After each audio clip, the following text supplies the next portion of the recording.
This is the second program that we run, which is the community outreach program. It's focused on prevention, disease prevention, health education. It revolves around this person, which is a health worker. She's a lady from the community, about 10 standard pass at best. We train her extensively on material, but she goes door to door, house to house, spreading the message. Firstly, the most important role she does is takes feedback for us. So she is the person who goes and asks, was the doctor polite? Did the doctor talk to you nicely? Did you get better? Why didn't you get better? What are the issues? What are we doing wrong? And that has taught us the most. So that's a very big important role that she does. She also follows up in case of serious cases. She spreads this information. So during monsoon, we ran a campaign on how do you prepare for monsoon in terms of water, safe drinking water. We distributed chlorine tablets where they were required, etc. She provides some over-the-counter products as well as first aid, very basic facilities to people right at the doorstep. And lastly, this is not linked to her, but she helps organize community camps. As I was saying, hypertension and diabetes are two things which we have identified as which are very serious issues in the slums. Today in Bombay, heart attacks is the biggest killer. It's not TB, malaria anymore. It's heart attacks, and heart attacks are largely due to people not detecting hypertension early because they don't know about it, and it just gets escalated and they know at the last stage. So both hypertension and diabetes are two things which are increasing, very high prevalence, almost equal to the rich now, but very low awareness. So what we are trying to do through these camps is just detect them, identify people who are at risk and refer them to the centers so that they can be followed up with. And then there are special packages for them where the rates are much lower so that compliance is higher. This is still early stage. This is something we are still trying to build the processes on. This is not completely stabilized yet, the camps part. The second program on prevention is with the schools. Again, something very, very critical. What we realized was about 50% kids in Bombay go to from the slums go to private schools which are in the slums. These are schools which will charge about 100 to 200 rupees a month as fee. It will be, again, the size of the classroom will be very small, infrastructure will be great, but people want their kids to study there, so they send them. 50% kids are going there. 50% go in municipal schools where there is a municipal program like there should be for a regular checkup, doing some basic things like deworming, etc.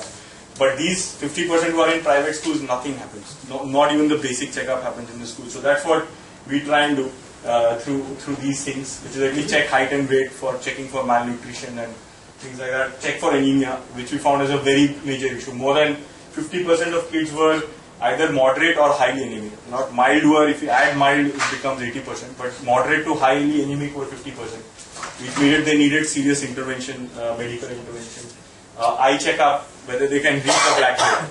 40% of kids needed glasses. They couldn't read the blackboard properly, so God only knows what they were learning.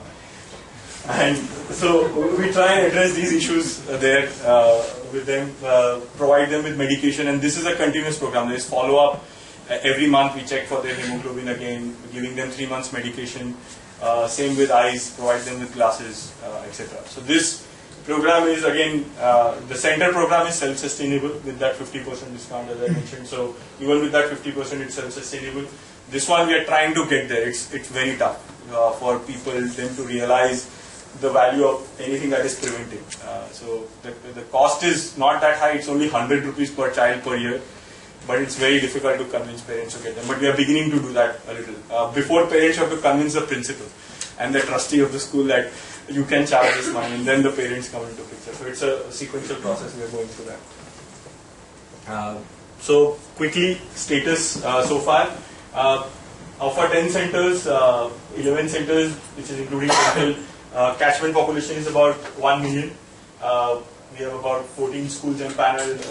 2 centers have more than 1 health worker. We have 7,500 children enrolled. But more importantly, we have had 43,000 visits. We have registered over 20,000 families, which is about 100,000 people out of that 1 million. These are the 2 numbers which we track very extensively for us, and I think for the conversation today on impact investing, I think I find them very relevant, which is what's the social return ultimately, what's the social impact that we are having. So for this we use right now a very simple metric, which is, as I said, the savings that every household gets, or at every transaction, what is the saving? The cumulative of that saving divided by the capital that has been invested. That's the social return. So 142% means if in this enterprise somebody invests £1, $1, €1, the beneficiary, the end beneficiary will get more than one. He'll get 1.42. Our stated goal is 100%. Right now we are doing better than that, and we want to make sure we keep doing better than that, or at least that much. And that's our continuous struggle. And you will see that in this next slide, which is the trade-off between impact and sustainability, and that's, I think, at the core of any social enterprise. Right? So we are talking of giving the savings to patients at least 50%, right, at each center. But my break-even point with that is 40 patients a day. So till I reach 40 patients a day, my centers don't break even, right? So, and a normal doctor, when he sets up a practice, it takes him 4 to 5 years to reach this level of 40 patients a day, because he has to build reputation. We are trying to do that in 18 to 24 months. And the first centers which we started 18 months ago, they have reached this point. So we feel confident, yeah, this model works, we can reach there. Of course, we go more. This is break-even, is operating break-even, so I'm not recovering any overheads. It's the salaries and the rents, the fixed cost of the center that I'm recovering. And that's a continuous struggle, right? Which is, now do I reduce this to manage that better, to make it, and that's the core of the discussion around impact investing. How will we take such decisions? So we have set through our board, our advisors, a guideline that will not go below 40% savings and 100% social return. So that's our guideline that we have kept for us. So the way we measure it. Obviously there are so many aspects of impact we are not accounting for in this, which is things like this, which you see the savings that we are getting, right, which we are getting about 75% savings. It's coming from two components, which is the fact that the market rate of the drug that was prescribed is less, but fundamentally the salt that was prescribed was a lower price salt, and that was because the doctor had no incentive to write a higher price salt. He's not getting any commission, so he'll write the most cost-effective salt, cost-effective medicine for the patient. He won't write something which is unnecessarily more expensive, because there's no pharma rep, no medical rep asking him to do that. And a simple example is malaria, where chloroquine still costs only 6 rupees a strip in India, and that has cured all our malaria cases till now. But no private doctor now writes it. He writes a drug which is 200 rupees a strip, because all medical reps go and tell him that chloroquine, there is resistance of malaria in chloroquine, and 100% of our cases have got okay with chloroquine where it was recommended. So that's the difference, and that is very difficult for us to account for, because there's no way we can assess that, but we try and avoid that in some ways.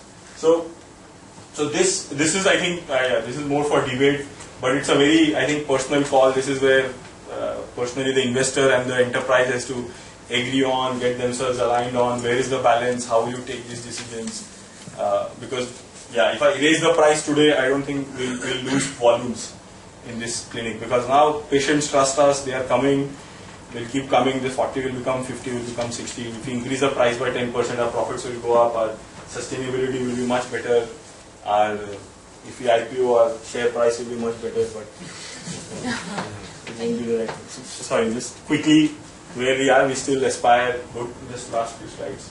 We're today at 100,000 lives. As I said, next year we want to go to 200,000. We're using this thumb rule which some people gave us, so I don't know whether this is still valid, whether we'll be able to achieve this. This is still just aspirational. 10 times in 3 years, once the process is stabilized. So we need 1 more year to stabilize everything. And then, yeah, our stated goal is 20 million by 2019, which is still very small in a context of 800 million. So we want more entrepreneurs. We want them to come. That's why we started this, that we can help others. There's 20 million. Yeah, by that time we would be like, yeah, 10 plus years into this, and it doesn't seem very big enough. And this is just the next 12 months. We're adding 50 new centers. So yeah, thank you. You can obviously see more videos on YouTube.